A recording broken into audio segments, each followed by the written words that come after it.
Hey, Pro Organizers, it's Melissa. I first brought you a podcast with a brand new organizer. Her name is Kim Snodgrass. She was just starting a business called Rustic Home Organizing. And a year later, I was like, hey, do you want to hop back on the podcast and just give an update on what your first year was like?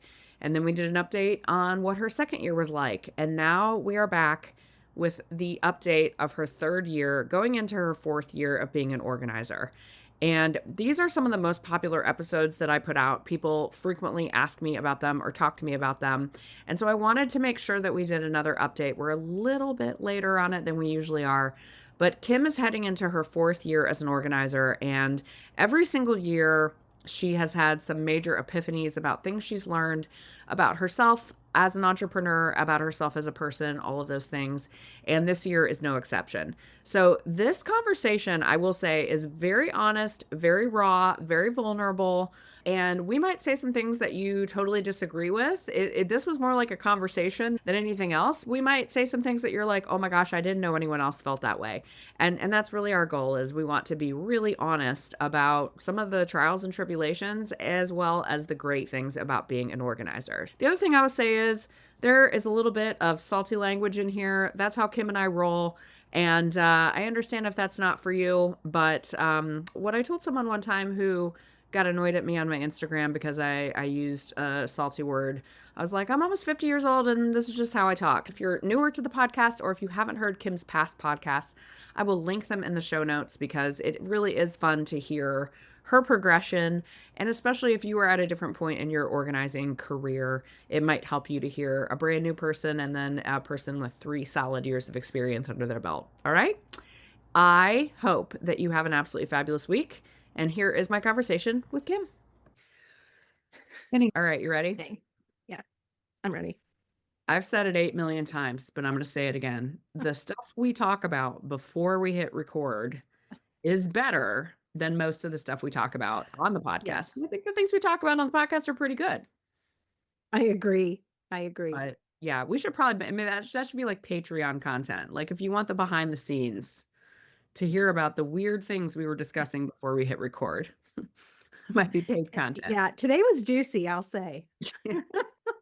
So I would like to welcome back my dear friend and like 55 billion time podcast collaborator, Kim Snodgrass from Rustic Home Organizing. How are you? I am so good. I know I kind of feel like I've worn out my welcome just a little bit. It's not true. Let me tell you why that's not true. Because the other day, so what we're doing today is we're doing your year 4 recap and or year 3 Year recap, year 3 4 going into looking 4. forward, right? And so I have done this with you since you were a baby organizer. We've done it every year since then, and we usually do it in January. And I had someone DM me the other day, sassing me and being like, where is the Kim yearly business update? And I was like, well, pardon. I'm sorry, we're running late with it. So you have not worn out your welcome. And in fact, people like the podcast episodes with you are some of the best downloaded. So people love you. So I should probably just Love get the it. podcast over to you. You can just do it. No, I do not want that, but thank Okay. you. I appreciate the offer. I'll put you in my will as the owner of the podcast if anything Ugh, changes. please don't. So, well, I'm happy to welcome you back because I know that I know because I know you that you have a lot going on, but I want you to just talk about some of the things you have going on. And I will put it in the show notes, but I'll put all of the prior episodes so you can hear baby organizer Kim and 1 year Kim and 2 year Kim. And it is fun to hear your progression, but I'm excited for the year 3 update. Well, I am too, because I'm not sure what's gonna come out of my mouth, Ooh, but my I'm favorite. also feeling like I should probably go back and re-listen to myself Yeah. and see if I was so off point in certain areas or if I kind of saw this year coming. So to back up, January just took off like a freight train. I mean, I got sick in December per usual, Yes. and then Kim gets sick every everything. December. So what happened? Let me just back up really quickly. Kim always says, I'm going to take December off. And then Kim doesn't take December I off. know. And then she gets super, super sick and then ends Yeah. up having to take December off anyway. Yeah, literally every single year. It happened again this year was pneumonia. So last January, just like shot out the starting line and business was just like flowing, like fire hydrant flowing. I did more in my first 4 months of last year than I did the previous year. Okay, let's So just stop a minute. So basically in one quarter, in a third of the year, you did the revenue that you did in the entire year prior. That's a big mhm. deal. Oh, yeah. I was feeling like the shit. Yeah. Like, I have got this figured out. I have it And dialed in and under control. yep. All that hard work, all of laying my foundations, all of my networking, all of my behind the scenes, and just my hard work because I take pride in my work. And then I really truly don't know what happened, but I do know what didn't happen. And that was more business after Mhm. that point.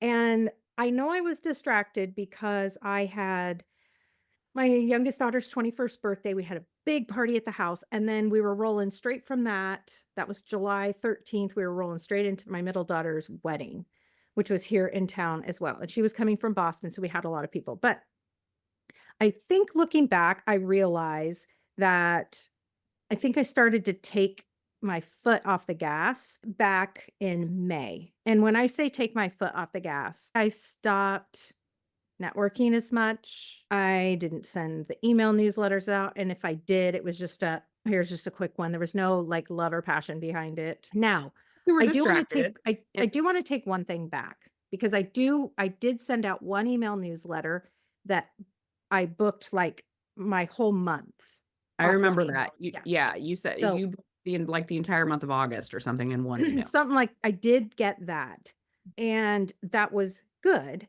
It was just not obviously enough for an entire year's worth of business. But I learned a lot with having that big chunk. I learned that you have to really manage that and you have to stretch that if you know you're going into a season of distraction because that's what I was doing. I didn't realize how distracted I was going to become, and I got very distracted. And I'll be very honest, I've probably played the I'm busier than I am game. I'll be super honest. So, wanting people on the outside looking in, thinking that I still am while I kind of figured out what in the world's going on here. Why is business so slow? And I don't love that. But then I also did love it. Yeah, I had a few minutes of ooh, maybe I don't love organizing in people's homes as much as I used to. right. Because when I would get an inquiry, it would be like, what is it though? Do I really want that? I was getting pickier and pickier.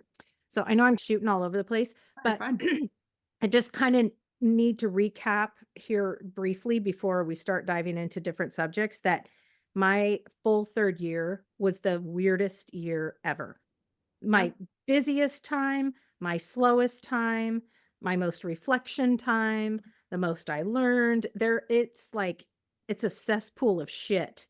And I'm not 100% sure like what I took from it, but it was a lot.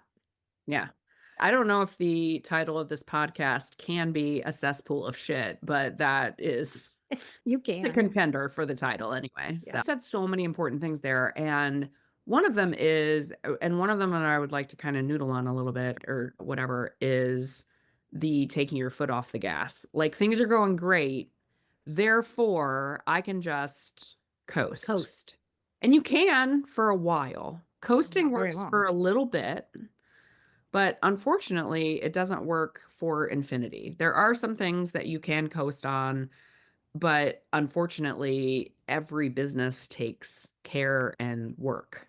Well, and if And you think about coasting down on a bike, right? Yeah, you start to all of a sudden you start to lose that momentum. What do you have to do? You have to like pedal oh, really fast. So when you hop back into your business, you're hopping on a hamster wheel that you're like, "Oh crap, I got to hit the ground running here.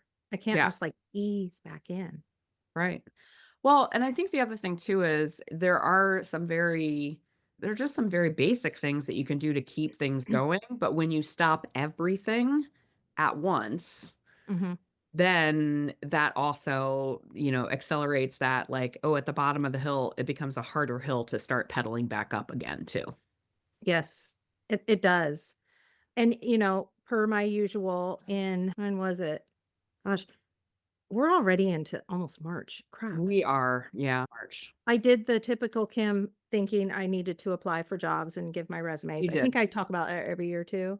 Yeah, Um, every year you have a yep. couple of crisis points where you will text Mhm. me and you will go, "Hey, I've decided to throw it all in. I'm I gonna think I start did applying again. for jobs." And typically when that happens, I don't know if it's like the speaking it into the universe thing, then like 2 weeks later you'll be like, "Well, I have more people booked than I've ever had in my entire business. Carry on." But Yes, you have those crises points, I think, a couple times of the year. I do. And it happened again this year, but I've noticed a pattern. I apply for the exact same job in the exact same company every year. And I think they've caught on because Interesting. this year I didn't even get an interview. This year they were like, "Sorry, we've been on this roller coaster with you We see before." this resume come through every year at the same time. That's hilarious. I did not Yeah. know that it was the same place. Yeah, I've never told anybody that, and Oh, okay. I've actually got one time I got an offer, and then one time I got an interview, and then I turned down the interview. This year, I didn't even get the interview. So, That's I think hilarious. when I reapply for wherever, next year I've gotta find somebody new to Yeah. apply. When you have that crisis, you're gonna have to When I find a have new my place to send your crisis. application in. Yeah, and I'm gonna be super honest, business is not super amazing right now. I don't love the clients I'm getting. I've turned down quite a few. I really have gotten comfortable at home, and that's not a good place to be unless Mm, I can figure out how to make money from home. right. But I have realized how hard organizing is on your body, Yeah. and it's been nice not having the aches and the pains and crawling around in people's dirt and lots of reflection going on. Lots of reflection, for sure. And I Oh, figuring out what part of it I love. And I think I'm honing in on something, and we can talk about that when you're ready, yeah. but it's yeah, definitely a year. It was a year. I have been through some of those same periods of like, I think I'm tired of organizing. And this is, Mhm. we're being very vulnerable and we're being very honest. Like, there Oh, are sure. times where you go, I'm tired of people's stuff. I'm tired of having to, People. yeah, I'm tired of people, Yeah. or I'm just tired. That's Mhm. another thing. I think part of it is, as we discussed on our prior podcast about perimenopause and menopause, aging makes a difference there too. But I think that you said something important there, which is being picky about clients. And when I think about the clients that I took at the beginning of my business versus the clients that I take now, I am much more judicious about who I'm willing to work with. Mhm. And I think you hone in on I there are certain projects that I just say, "I'm really sorry, I don't think I'm the right fit for that, but I'd love to give you a referral to someone else who would be Mhm. thrilled to have that client." And I'm not sending them bad clients, I'm just sending them clients that are, in the Marie Kondo parlance, not sparking joy for me. Right. Exactly. Do you find that you're when you do get picky, are they still when you go, are they projects that you do enjoy, or are they still like, "I'd rather be home on my couch?" I mean, by the way, I'd almost always rather be home on my couch. Right. That's a really good question. So, one thing we haven't mentioned is that I decided once upon a time on one day in this last September that I wanted to have a Women's Day, a whole big day. Yeah. And what started out as a thought of having a Chamber of Commerce women's luncheon for maybe 25 women is now at a venue of 200. And so I have been planning that, and that has stretched me quite thin, Mhm. and is not a moneymaker. But what it made me realize was that even though in my previous couple years, how much I told you I hated learning things, Mhm. I'm finding now that I'm okay learning things, and I'm okay learning things that once made me super technologically frustrated. I'm getting a little bit better at it. And it's also made me realize that my true passion, I think, is supporting other women in their life journeys. And I just happen to do that through being in their homes and organizing. But Mhm. what I was hearing was the same things over and over, these women feeling stuck in their lives, and it wasn't just about the clutter that was around them. that clutter I felt was a byproduct of being unhappy with just their own self-worth and what they allowed themselves to enjoy in life and what gifts they brought to themselves.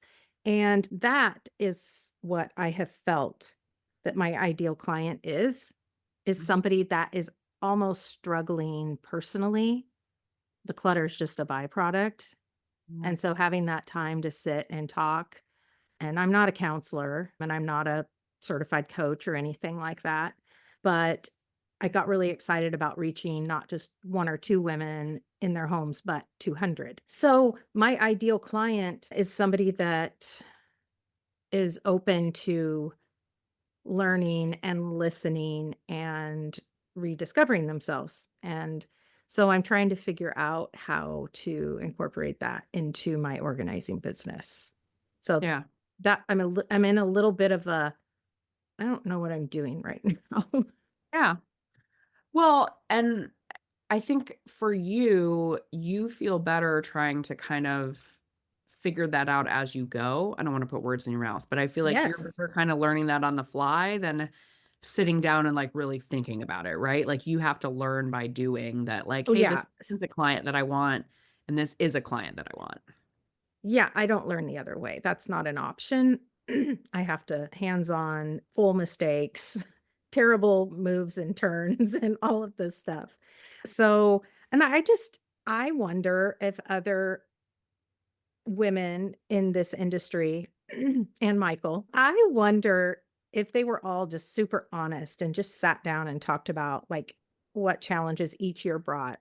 I just can't help but wonder if there would be a pattern in what you learn in each year in your business and Yeah.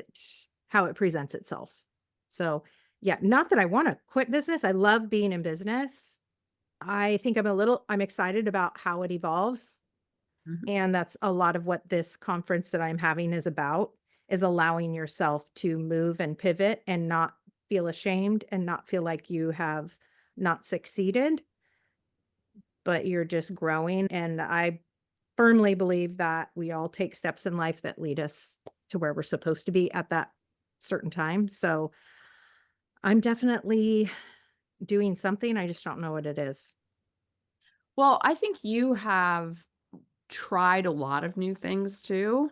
You have really been someone who said, I want to go all in on XYZ and I want to, like, you started a podcast with your daughter and now you're doing this conference and, you have done other things. You have done organizing related Mhm, seminars. mhm. You've tried a lot of things and you have said, like, I just want to give it a try and see whether I like it or not. And I think that's Mhm. important because otherwise, I do think you can reach a point of burnout of some people really enjoy doing the same thing over and over again. I don't think you're one of those people, and I'm not one of those people either. No, but I like that you bring up that point because, it's a little bit of a concern of mine is that why do I keep wanting to hop around? What am I either avoiding or why am I bored or why is that? Or is it all a good thing? Is it me just like, "Okay, nope, ready for the next thing."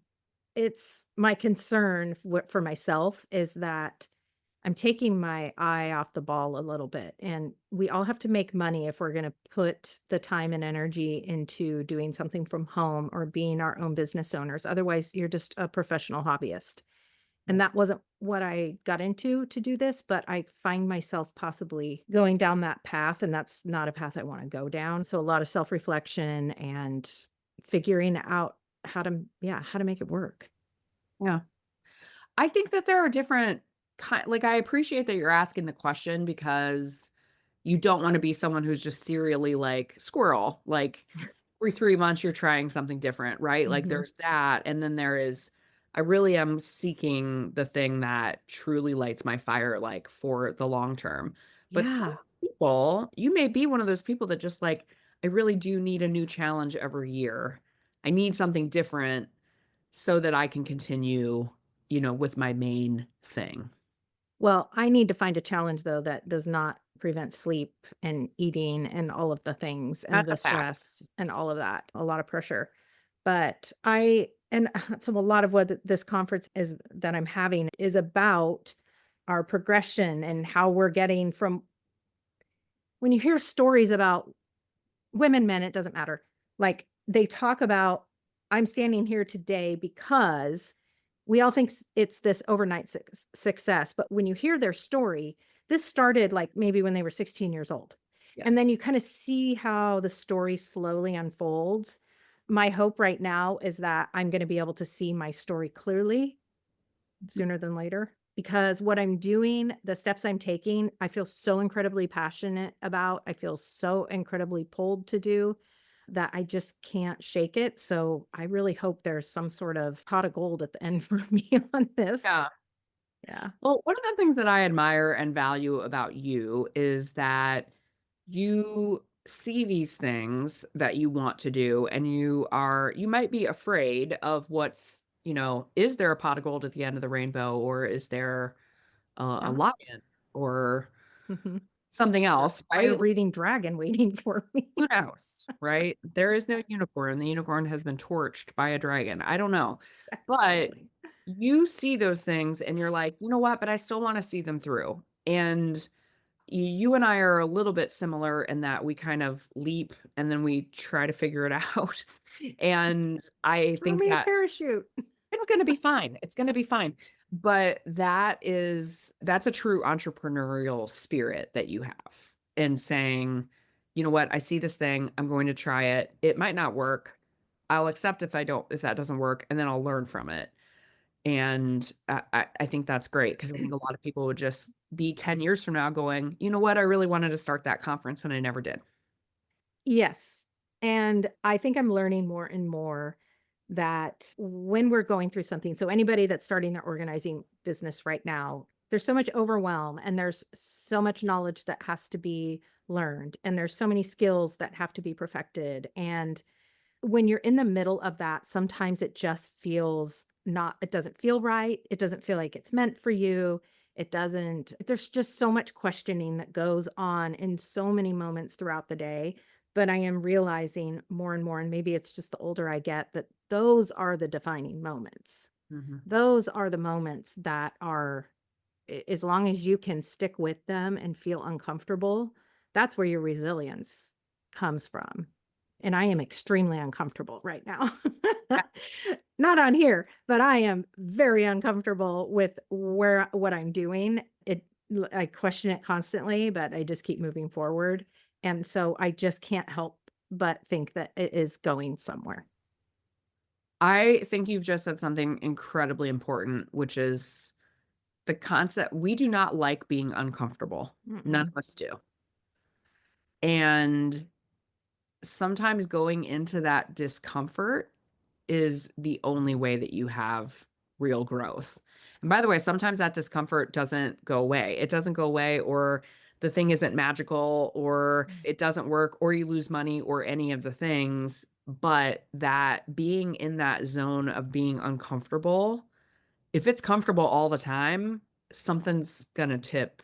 Something's gonna tip in the wrong direction, I think. Yeah. And you're so right. And the journey and the tough moments, those are what count. It's not that end result. That isn't where the growth happens.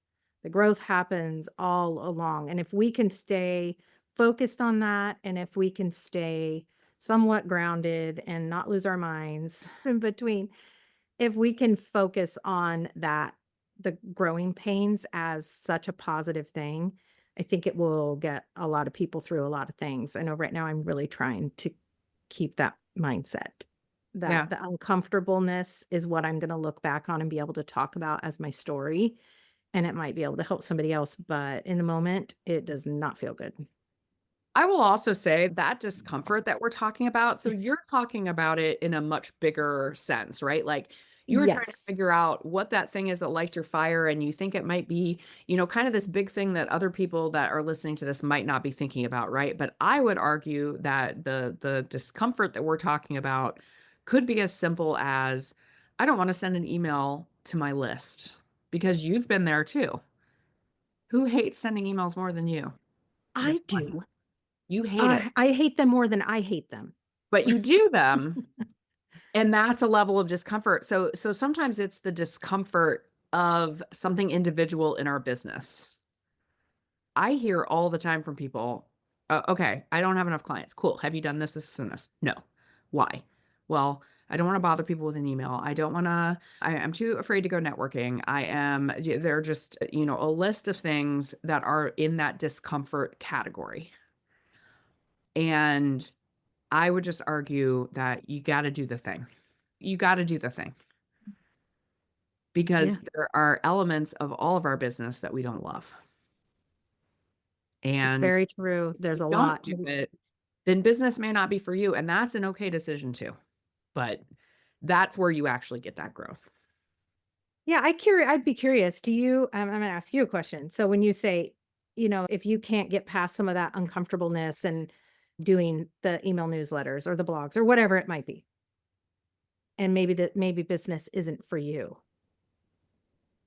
Is there like a online test or something you can take that will tell you the answer to that No, and question? I should back up and say, I don't mean to sound harsh. Like I really, I want to encourage as many people as possible to get into this business because I truly love it. And like, Yeah. if we're being honest with you that it's not a panacea, right? But in general, I think this is a great business to be in, but it also might not be for everyone. And that is okay. It's okay to be like, you know what? I love organizing. I just want to go work for someone else's team. Or no, I want to do all these things that make me an entrepreneur. And so I'm willing to either find someone that can do it for me. I'm willing to pay someone to find, to do it for me, or I need to find a way around it, or I need to get past the discomfort.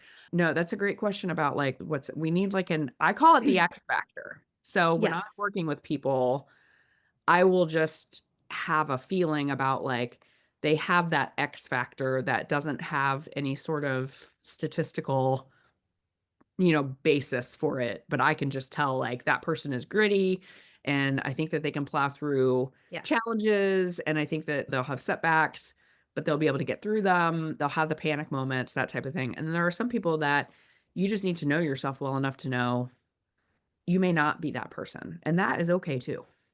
Yes. Yeah. There's nothing That wrong. that is true. So, that's not my jam.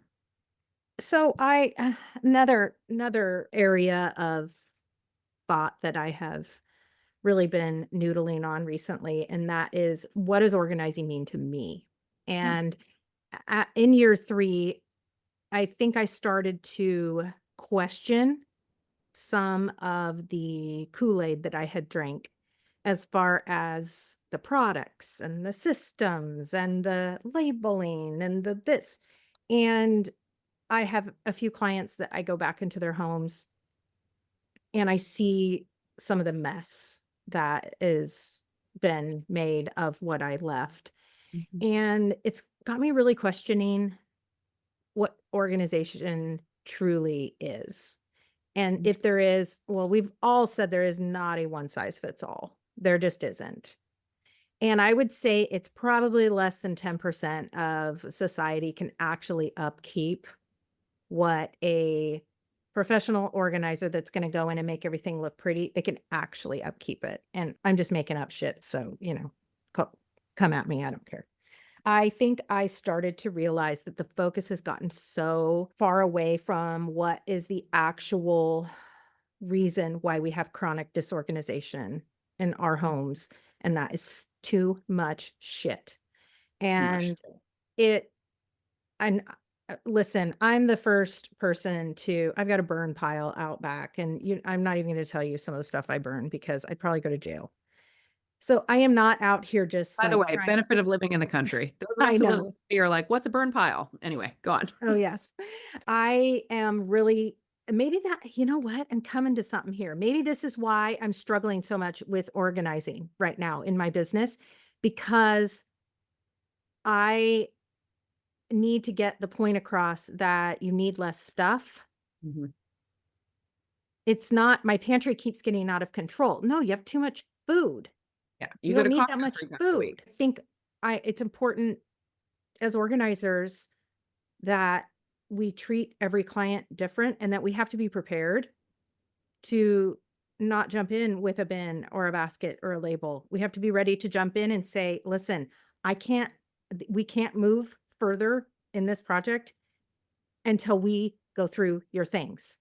Yeah. And you have to be able to stand firm in that because I have organized and it's so much clutter and it's pointless. I've wasted clients' money, and I think I feel a little guilty about that. I told someone the other day that, and I have the luxury of doing this because my full-time job is pro organizer studio, and therefore, organizing, as I've said before, is my side hustle. I take on projects that are interesting to me or frankly that are highly lucrative. And I said to someone the other day, I said, I can always tell when I need a break from organizing jobs because I start to get exactly what you're not supposed to be, which is I get judgmental about people's stuff. I Mm. start to go, why do you have 50 bath towels for 2 people? Why do you have I saw a thing on Instagram the other day that I had to scroll past. By the way, I've taken Instagram off my phone. We can talk about that if we want to. I do not have Instagram on my phone right now. For you. And by the way, I'm surviving just fine and I feel great. But I saw something on Instagram that was someone that was like, okay, what Stanley are we taking today? She probably has 100 Stanleys. I'm not even exaggerating. She has tchotchkes for them. She has, a whole, all sorts of things. I mean, it's tens of thousands of dollars. Okay. And I'm like, but why? What? But why? And I know the part of the answer is because she's an influencer and she gets a lot of views from this and whatever. But I'm like, no, when you're in someone's regular home, I see that a lot too, you know? But that's what I'm saying. Yes, I have And a then I small go, why do you need 75 Stanleys? Nobody needs 75 Stanleys, you know? no. And so then that's when I know that I need to take a little bit of a break from organizing, is when I start to get tweaked a little bit on the why am I having to try to organize this much stuff? But you make a really good point. She's an influencer. So Yeah, all these that's people a that are watching that see this one little part of her home that she's already made perfect. And, I call it, hide the mustard. Let's make it all look perfect. And then after we're done taking our pictures, we'll put all the ugly shit back in. But that now, so people then just start, okay, I want to feel good today. So I'm just going to go buy 20 Stanleys that are all pretty colors. yeah. And that's, yeah, it's, It's the stuff it's the problem that stuff. we have, particularly in the United States. I'm sure it translates to other parts of the world as well, but that is a hard part about organizing. And then you just have to decide, like, philosophically, am I okay with that? And you might not be, or you need to find the correct ideal client for you, which is someone who's like, I Yeah. have too much stuff and I need to downsize. And hey, I'm not judging any influencers that are making money out there, even the organizers that are showing all the cool things you can do with product. I mean, you're earning a living. We're all responsible for our Yeah. own actions. So that's not what I'm not shaming them, but we have to be responsible for what we feel like we can manage in our homes. And, it never fails. And it's getting worse and worse. When I talk to a client on the phone, we talk about what's gonna happen when I get there. Well, how many bins should I buy What do I need before to buy? you What do I need to get before you get what here? do I need to okay, Nothing. where did it become that's the only way to become organized? And that's where it's totally everything the message has been completely changed, and it needs to just needs to refocus to the core and the guts, and that's you gotta get rid of some stuff. Stop buying so much stuff. I am also pro product when it makes When it sense. makes sense. Yes. I'm very, because there are things where you're Yeah, like, sure. this drawer freaking needs a bin. I gotta have some boundaries. I gotta have some Yeah. yard. I gotta have some, like, there are places where it's critical. And then you have the client that's like, I don't want to buy anything. Oh, just like really Can't $100 at we Target would be such like, so yeah, transformational for you. drawer Fine. But organizer, something. there's a difference between I need $100 at Target and I'm going to bring $10,000 of product to your house that I personally, that doesn't work for my personal practice. And I just can't feel good about that anymore. I'm more on your train of I can't wrap my head around that. Okay, well, I'm glad it's not just me, and so I think yeah, I'm definitely in a transitional phase at the moment. I am absolutely still love connecting with women especially, and I mean, I like Chad, he's cool, but I really enjoy the connection that and I'm not saying, like, I just like to go, like, on girls' trips and all that kinda stuff, but just, like, the raw moments, I really get pulled into that, especially with my clients, and I Sorry, I kind of went down No, a that's path. I okay. can't remember where I was going with that. Try with every client to try to find those bright spots, right? Even someone that's just like, I'm just thinking about a client that I'm going to this week who the first time I went there, she goes, just super matter of factly, I'm going to tell my husband I did all of this myself. And I'm like, okay, you could, whatever works for you works for me. And she is having me come in because she wants to talk her husband into a renovation that he doesn't want to do because he says they have too much stuff. And so she's like, I want to downsize the stuff so that I get my renovation. And I'm like, I'm team wife all the time. Like, no problem. I'll come in Right. and whatever you want, right? Like, and so Yeah. that type of client, like, I think I have maybe spent a total of an hour with this woman. That's the total amount of time I've ever spent with her. She's very much a like, I don't want to be involved with you kind of a person. I try really hard, even with those people, to like find those moments, right? Like, Mhm. I would like this woman to be able to do a very expensive renovation if that's what her little heart desires, right? But the joy for me in that case only comes from sending the invoice. The joy doesn't come in the like, I have really done some like transformational work Mhm. today. And I think for you and me, that's something that's more important. Yeah, and maybe that's my message right now is to any organizers out there that are maybe not sure why they're either not enjoying it because maybe they're working with the clients that need to downsize and they want to just do a nice pretty pantry. There's the space for them as well. But I really would like to just, as organizers, I think we really need to make sure that we're understanding what we're walking into and we're Yeah. not making the problem worse. And I'm feeling very passionate about this. So maybe I want to educate and I don't know what that means. Yeah. So, yeah. I think the thing, and I will put a caveat in here because if someone's listening being like, wow, they are being really bitchy and judgmental on this podcast this week, Oh that's not yeah. the intent. So sorry about that. It's not This the is all about intent. a me growth thing. We're just talking about what we're trying to figure out in terms of the joy of what we want to bring to organizing and just trying to be Yes. honest about what lights our fire. And it's not to say that it's not valid for someone to just want $10,000 worth of product in their house if that's what they really want. I just am not I'm not the organizer for them in that case. And I just remember like the one time that it really just absolutely pinged my brain so hard was the Khloe Kardashian episode of Home Edit. I think it was first season. It definitely was because I didn't watch the second one because I couldn't handle it. But I just remember it was tens of thousands of dollars worth of bins and it was like jeans in the bins and the whole thing. And I just was like, we're just putting our shit in more shit. So it's a way for people to keep buying things. But they're like, but I'm buying something that's good. Sort Mhm. of. But Yeah. to your point, you're not addressing the deeper problem. Yeah, and that a majority of the people that reach out, there's a deeper problem. I was just recently the local news did just a quick little segment on me, and they asked, "Can we link? Do you have a page on your website where people can go and see all the products you recommend?" And I said, "You know what?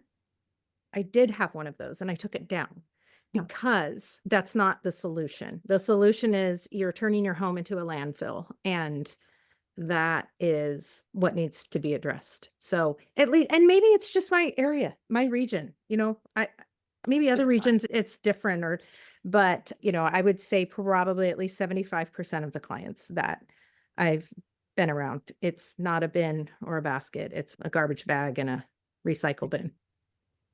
Yeah. Yeah. I have found myself lately, back to I think this is a gift that you give yourself as you get further along in the business too. And I know we kind of addressed it earlier, but being able to have the fortitude to say, I'm not the right person for you to those people. Like I did that the other day. Mhm. I had kind of gotten, and I know you have been through this too, perhaps very recently, where you say yes to something that you're like, my gut's telling me I shouldn't say yes to this. And Mhm. I totally did that a few weeks ago. I told someone, even though we did the consult, and I'm like, I don't wanna. It's not only physically too much, but I just can already tell this is going to be like, no, I need to keep that paper clip, the kind Mhm. of like, I just don't think I'm at a place right now where I have that level of patience. I'm a good person for that usually, but maybe not right now. But I was like, yep, sure, I'll schedule your appointment. And as it came closer, I'm like, I can't do this. Like, ethically, I know that I'm not going to love that time, and I want her to have an organizer that is 100% happy and Mhm. invested for her to be there. Right. And so I went to her and I just said, I really need to I'm gonna suggest XYZ person to you because I think that she's an absolutely fabulous fit for what you have going on. And that's a hard conversation to have for some people, me included, because Well, I hate yeah. confrontation of any kind, and I hate Well, disappointing people. But I have started to get some freedom from saying no. I love that, and I think that I recently just had 2. One I said yes to, and we had a conversation, and I fully regret it, but I'm gonna see it through. And the other one I said no. And Yeah. for the first time was like, "Oh, that felt amazing." It was a It lot of actually feels money. good. It was a lot of money, Yeah.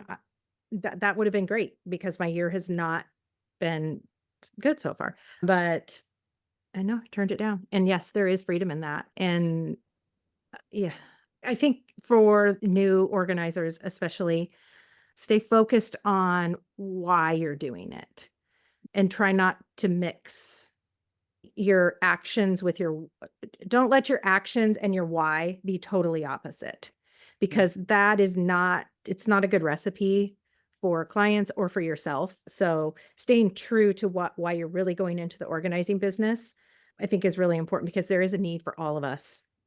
Yeah, There is, and 100%. there's a need for a lot of us.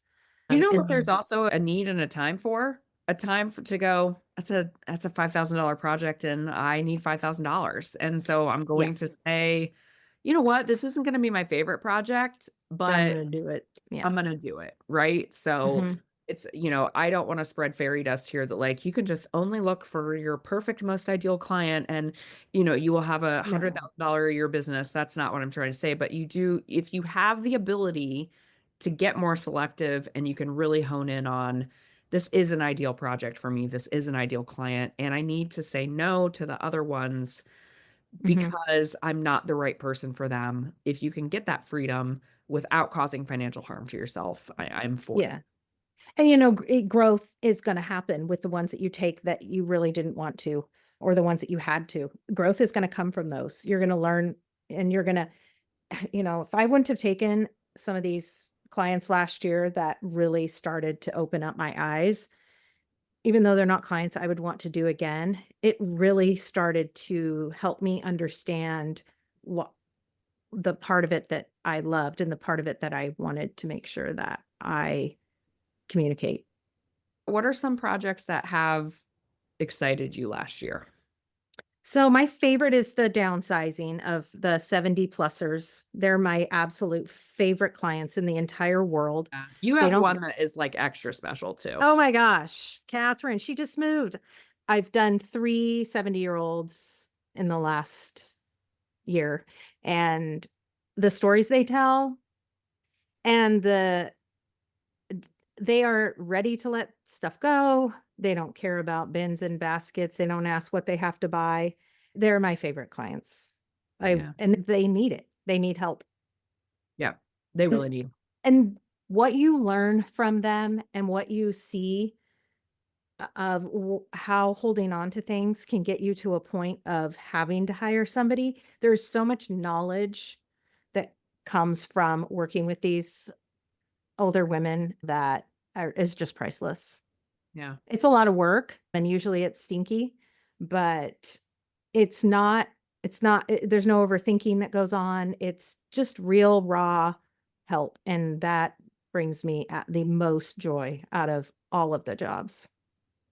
I did a talk at a, very nice retirement community not that long ago, and it was a luncheon where people were thinking about moving in, and so I was talking about the downsizing process and things you wanna think about and all that kinda stuff, and it is interesting to me that the stuff can really hold on to you, though.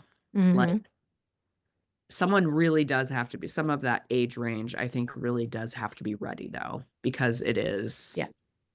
it Oh, hangs yeah. over your head, and All 3 of my ladies they were ready. It was, you How have quick to. can you get here?" Yeah. Yeah. And when they're ready. And then that's how I like to roll. But I think that's another thing, like, it kind of I think you and I are trying to talk more about, like, those projects that are really personally meaningful or, like, you really have created, like, major change in someone's life, and I think one of the hard things about this job is you hear a lot of stories. Personally, I hear stories sometimes that just really bum me out, right? Or you just go like, "Oh, I would like to be able to help you get past that." Like, I was talking to my neighbors yesterday and they're like, "Oh, we got, 3 adult kids stuff in our house and they won't come pick it up and whatever." And I was like, just gently going like, "Here are just a couple of ideas I use with my clients. Maybe these might work for you." And you just hear stories sometimes where you're like, "Oh man, I'd really like to help you get out from underneath that." Eh, And not that's everybody's how I ready. feel. I want to do that. I don't want to do the physical part. I just want to educate. Yeah. Another message I want to make sure I get out there to anybody is don't compare your third year with my third year. Yeah. Um, because you could be rocking and rolling and doing amazing. Or And compare your 1st year to your 3rd year, or yeah, if you're a brand new organizer, please don't be like, don't "Well, compare. I just need Yeah. to get rid of everyone except for my ideal clients," or whatever. Like, everybody's journey is very specific. Hmm. Because mine really, I feel, was a lot of my own doing. It was circumstantial with my life. And when I look back, I see where I dropped the ball. And I dropped it for a good reason. I had some Yeah. amazing celebrations that were going on that I needed to be present for. And that's just the bottom line. But that's why I also have my own business so that I Yes. can do that. Lesson from that though is if you have those periods that are going to be like, so what you had this year is what I had when my daughter graduated a couple years Mm, ago. yes. Graduation, and then I had a ton of people in town, and then I was going to France, and then I had, blah, blah, blah, blah, all the things, right? And I had a very large chunk of time when I was basically not doing any work, and that came home to roost, right? And so what Hmm. I realized, and I think you realized too, is you have to do the glory about this job is you can just take entire months off at a time if you want to. You Hmm. might also have to do some preparation for that and put some automations in place so that things are still happening behind the scenes. Like you cannot let your foot off of the brake or off of the gas entirely. There has to be a little bit of plan. Yes. And you mentioned the automations, and for the first time, I think I'm ready to just have some of those. And I think you can turn them on and off. So Yeah. when I'm like in and present, I can just like be real time because I prefer that. That's how anything social media or newsletter comes out for me. It's the more authentic. I know that word is so overused, but it's the real Kim. But you can, you also have to be realistic. And I think I'm ready to hop on the automation trail. I Yeah. think you even got a text from me the other day and said, "Well, all right, what am I using? What am I doing? Tell me What am what I'm I supposed doing?" to do. Yeah. So yeah, getting the automations in is something that I think again, I preach this, you'll know when you're ready. You'll know when it's time. So, and you won't really understand how you need it, I think, until you need it. At least that's my belief. Totally. What do you think, like, if we were talking to 3 years ago, Kim, I've lost track. Was it 2021? Anyway, Mhm. whatever year it was. Yeah. What would she think of you right now? I think that she would go, "What in the actual F are you doing I think she would not right recognize now?" you, but I mean that in the best way possible. Yeah, and I actually really like that you asked me that question because it's giving me a moment to think. First of all, I'd be extremely impressed with the things that I've tried. So I still love the podcast that my daughter and I started, but as you know, it's very time consuming. I know it's easy to do a podcast. There isn't anything super hard about it. It's just tedious and time consuming.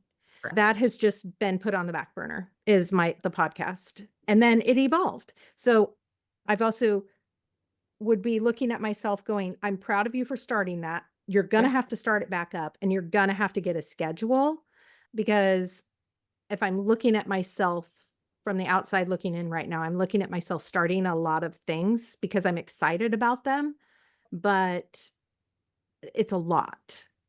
So putting on starting a whole new I had to start a business for this women's event. So starting a whole new business and coordinating that event and having a podcast and having your own business and then Chad's construction business, doing his social media, that's a lot. it's a I lot of mean, work. that's more than a 40-hour week job, Yeah. and so I think I would be telling myself, you really need to schedule your time, and that even though you don't have to be somewhere, you have to be at your desk or you have to be doing this. So setting boundaries for myself and sticking to a little bit of a schedule, I think is something that my younger self would be saying, "Well, why don't you just try that?" Yeah. When you But have I think multiple things like that, dividing your brain is very hard. it's well, and at our age and what our bodies are going through, dividing your brain is a really good way to put that, because I spin my wheels a little bit sometimes, like, "Oh, I need to go do my keep or toss thing on social media." Everybody loves that. I haven't done it in forever, but it's like, "Oh, I should hop on and do a keep or toss." And then I get distracted, I'm doing something else, and then I'm like, "Oh, but now my makeup's off, and I don't wanna go on without makeup because I don't wanna look at myself without makeup."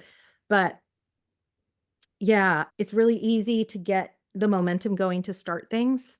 It's another thing to complete them and to stay committed to them, and I'm learning how to do that. But I Yeah. think overall, I would be okay with where I'm at, I think. Yeah. It's an Does that make evolution. Yeah, absolutely. It's an evolution, and I think that 2021 Kim would be like, "I I didn't actually do that. Are you kidding me? I did that? That's amazing." Like, that's what I see. I figured that out. Yeah, no, I mean, and I think that she would be amazed at the things that you have done, and I think that all of us, you and I have an interesting thing in that we've done this every single year, right? So you Yeah. have something you can literally look back on. But I think if all of us were really honest with ourselves, like if I looked at myself as a baby entrepreneur, I would be like, first of all, she was so naive. She was adorable. She was so naive. And also that I think we should all be proud of ourselves that we stick it out because it'd be very easy to be like, you know what, I'm throwing the towel in. You have one tough day and you're like, whatever. And I Yeah. that doing that retrospective, if you haven't done it, I think is really good. Learning how to encourage myself like I encourage others is something that I come to a realization that I was have not done for myself in all ever. And I'm in the process of learning how to do that. That's not something that comes naturally to any of us. It's so easy to talk ourselves down. It's a defense mechanism, and learning how to give myself the encouragement that I need is a challenge, but something that needs to happen. I heard somewhere, probably the internet, like if you talked to yourself the way that you talk to other people, or turn that around of the things you say to yourself, would you imagine saying those to someone else? Like, man, you're doing a bad job. Oof. What are you Are thinking? you? What is that?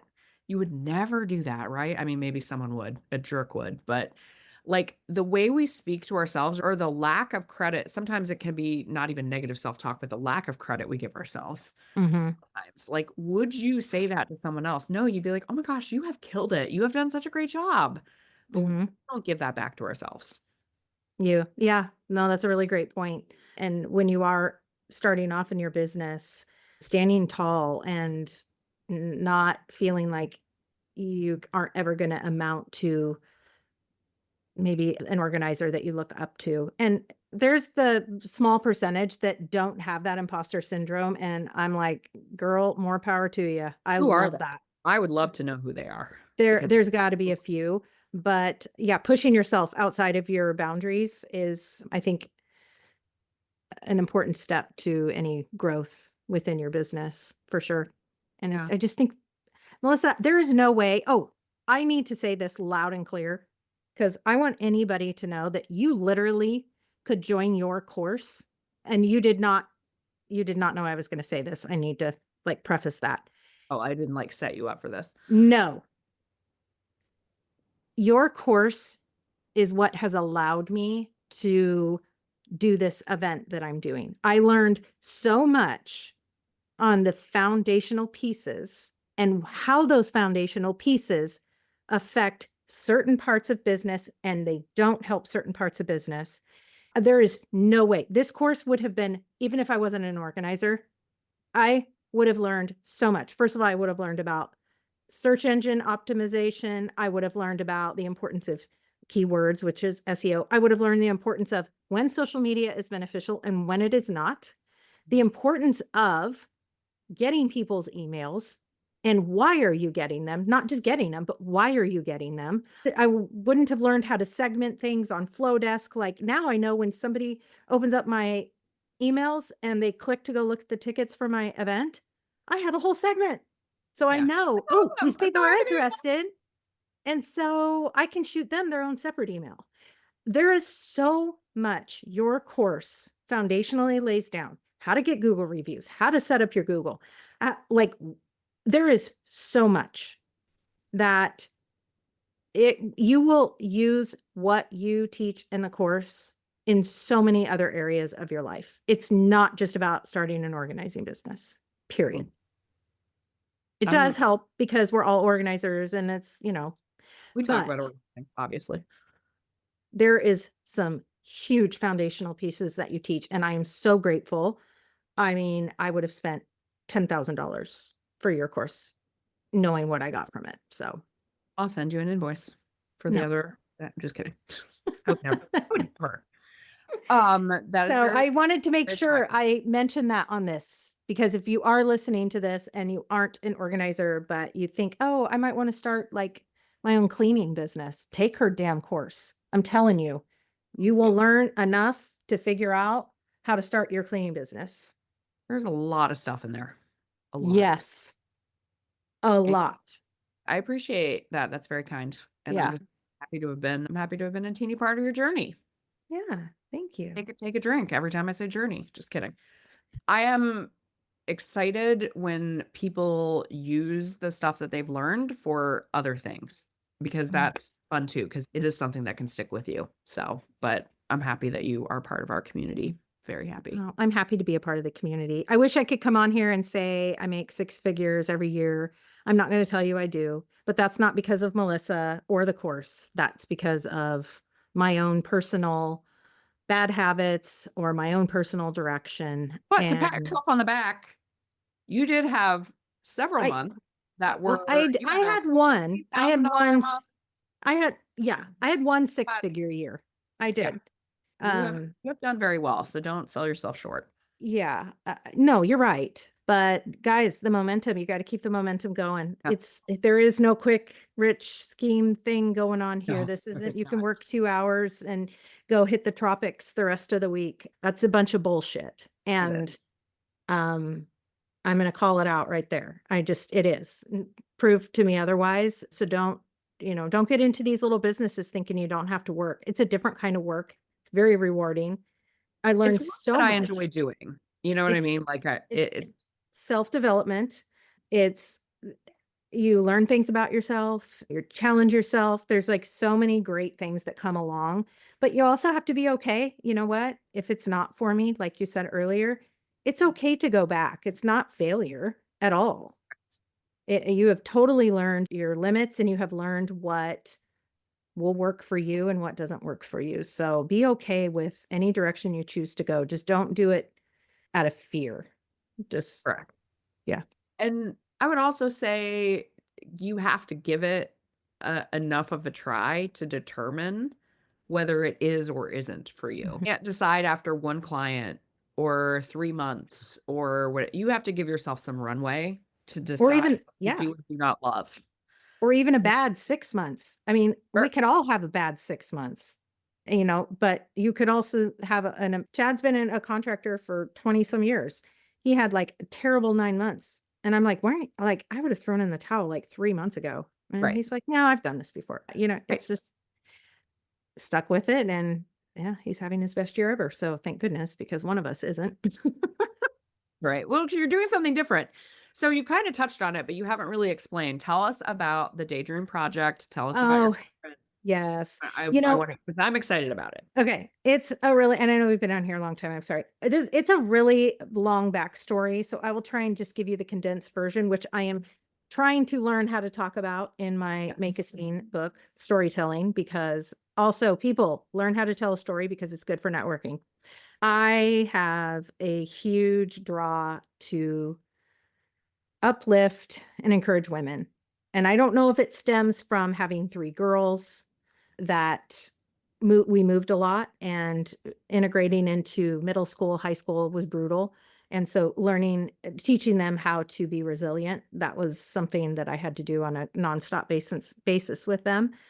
I'm an open book. I was in a marriage that was not, it was very toxic, and there was a lot of self-doubt that went into that. And I instead would just uplift other women, like we talked about. I didn't give myself the encouragement that I needed. I gave it to other people. But I also have found in this business, met so many wonderful clients and also so many other business owners. And I just keep hearing the same thing over and over. The woulda, coulda, shoulda's, I don't think I can do that. Maybe someday, or I wish I would have. There was just so much what could have been. And I watched myself over the last 4 years do something that I never thought in a million years I would do. And I finally just did it. And I just wanted to make sure other women especially my area, because we live in a small town, know their self-worth, that they know that their thoughts, ideas, and dreams are worth looking into, they're worth investing into. And it's not just about business. It's about, personal development. Maybe you're in a crappy marriage. Maybe you're looking for like, oh, it's okay for me to leave. Not that's what I'm going to be teaching, but so I have this all day. I started the Daydream Project, and my daughter and I are doing it together. We have some incredible speakers. We have a full day packed. We have just going to be amazing. This is not like a fly by night. This is not like a Oh have no, this real is, speakers. oh You yeah, have real, like, this we is have, a yes, very legitimate workshop yes, event to yes. help women dream bigger. It's not a shopping event. I have 0 vendors. It's an all-inclusive. It's not a sleepover party. We get there at 9 o'clock, and we have horse a mimosa, coffee bar, morning bites. We have speakers. We have a lot of surprises. And when I say our speakers, like the speaker that our main keynote speaker, Tara Renzi, coming from Kansas City, she's absolutely amazing. I've listened to her myself. I've read her book, and she is doing us a solid by coming all the way out here to speak to us. And then I have 3 other speakers. I have an MC for the event because nobody wants to hear me talk all day. And we have a DJ. We Love it. have an amazing catered lunch. We did our tasting yesterday.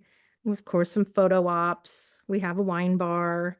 And then we have a happy hour at the end of the night. So all the speakers will be there so people can talk to them and ask them questions. And it's hopefully going to be one of many, but it is, oh my gosh, so many moving parts and pieces, things you wouldn't even think Hard of, work. like Yeah. how the day's going to flow, and the note cards, and what all the intros, and the getting the audio visual stuff. So you've got to have screens, and you have to have a stage, and you have to have insurance, and Yeah. oh my gosh. So you have to have a registration table and packets and name tags and swag, and uh, you have to have So much work. feedback forms, and like you have to have garbage cans. And the best part, you have to figure out how you're gonna sell 200 tickets to an event that's never happened. Yeah. Which, by the way, And you're doing very well at. that You is know what how I keeps know me up at that? night. I know, Here's you how can I get know into that. my website. Yeah, because I can't I lie. had access to your website because I did like one tiny, teeny, tiny thing for you.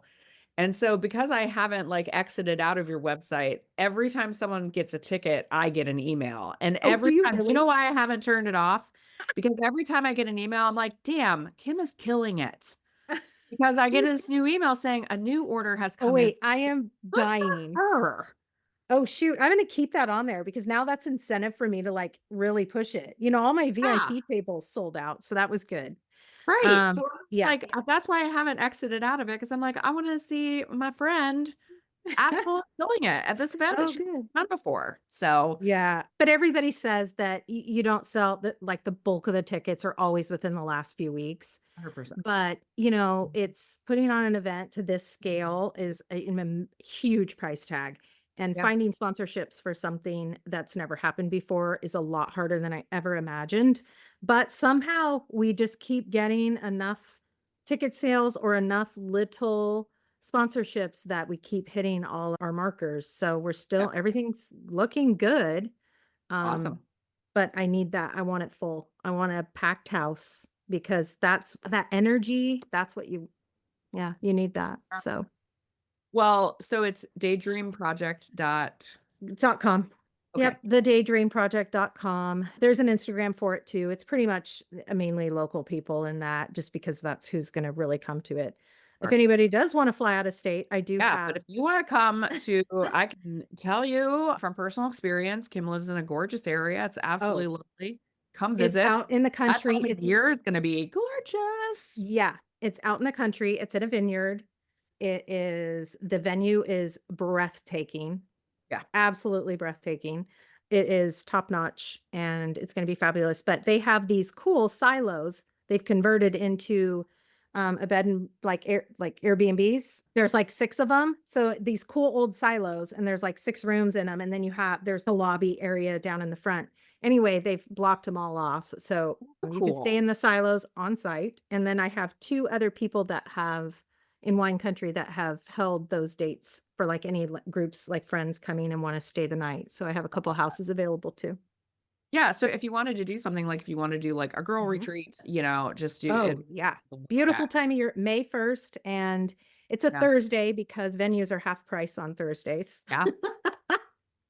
Listen, I wanna give a plug out there, n not even this is just in general, so, like, if you have, for instance, been to the How To Summit or you have been to any other organizing event, and everybody, you have a right to if you've paid for an event, you should enjoy the experience, but I would just tell you, take a hot minute before you complain about literally anything, because I can tell you the amount of time, energy, effort, money, Months. everything takes so much work, so just give a little grace because these are Yeah. You events. know, I like that you mentioned that because organizers, if you go to the How To Summit, I've been twice and I got a little sassy last year and I actually filled out my feedback form and then I didn't put my name on it like a coward. And I felt so bad about it that I messaged them and I said, "Hey, I need to own up to my feedback form. Yeah. And if you look on it, there's going to be a smiley face up in like some corner, and that's mine. And I also want to say I'm so sorry because I see how much work goes Yeah. into these So much things." work. And that's why people ask me all the time, like, Yeah. "When is Pro Organizer Studio gonna do a retreat?" And I'm like, "The 5th of never, probably," The because it 5th of never. so much Ye- work. Yeah, So there's a lot of, I admire people who do it because I used to do yeah. event planning in a prior Yeah. life, and it's hard. Organizers out there, if you're in your business and you think, "Oh, I also want to do this little thing." Do it because Yeah, you learn so much and you learn how it can help your business. And I'm not out there promoting my organizing business through this. That's not what it's about. But it's making me realize how important connections are just yeah. in general and how putting yourself out there in an unselfish way is it's always gonna reap benefits.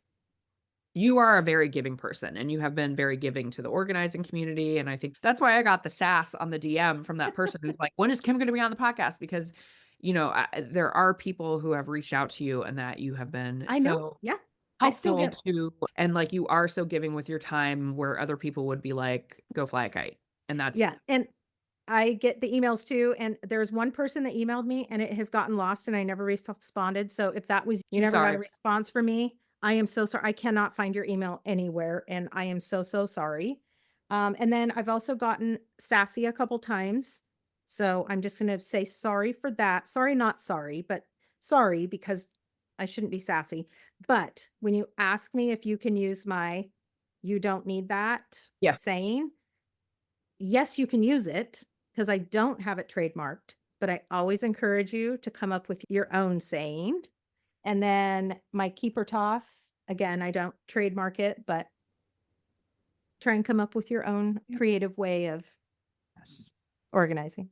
If you are going to appropriate something, I would also say, please offer copious credit to Oh, yes. One the gal creator. did, and she gave me credit, put me in the blog, and that was super sweet. So absolutely. Oh, yeah. Of course. Yeah. Just don't take it as your own, I guess. Yeah. Yeah, there's so much more we could say about that. I know, I'm sorry. I just, Oh, you're this fine. happens every You're time. fine. This is probably gonna be, like, 4 podcasts, sorry. No, I love it. Wait, we have covered so many things. I feel like you and I could probably talk for 8 hours. We Um, wouldn't have anybody listening at that point, but Nobody would be listening, and you and no. I would both have a bottle of wine open, Yep. but I will put in the show notes where everyone can find you. You Mhm. are Rustic Home Organizing. On Instagram, you are rustic_home_organizing. You Yes. are at rhorganizing.com. You are at thedaydreamproject.com. You are all the places. Mhm. So Yes. And check. if you go to Instagram for the Daydream Project, it's the Daydream Project event Okay. because the Daydream Project was taken by somebody that doesn't have a profile picture and doesn't do anything with it, but they wouldn't give it to me. So, Well, welcome to my experience being home.by.11 because home by 11 was taken by like a 17-year-old who said right? has never done anything with the account, but I couldn't have it. So there you go. Yep. I feel you deeply.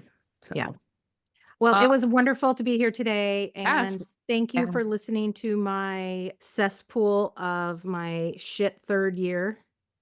it was a growing experience. And that's okay. And guess what? You're still here talking to us. You didn't Yeah. say, I'm not talking about it because it wasn't my best. You're still here and you're still trucking. And I guarantee that we're going to be talking to you again, perhaps on a more timely basis in January of 2026, if we all survive Yes. until then. Yeah. Yeah, and you might even hear me say, "Oh my gosh," on my Instagram, "I'm totally booked until May." And I'm booked because I'm putting on an event.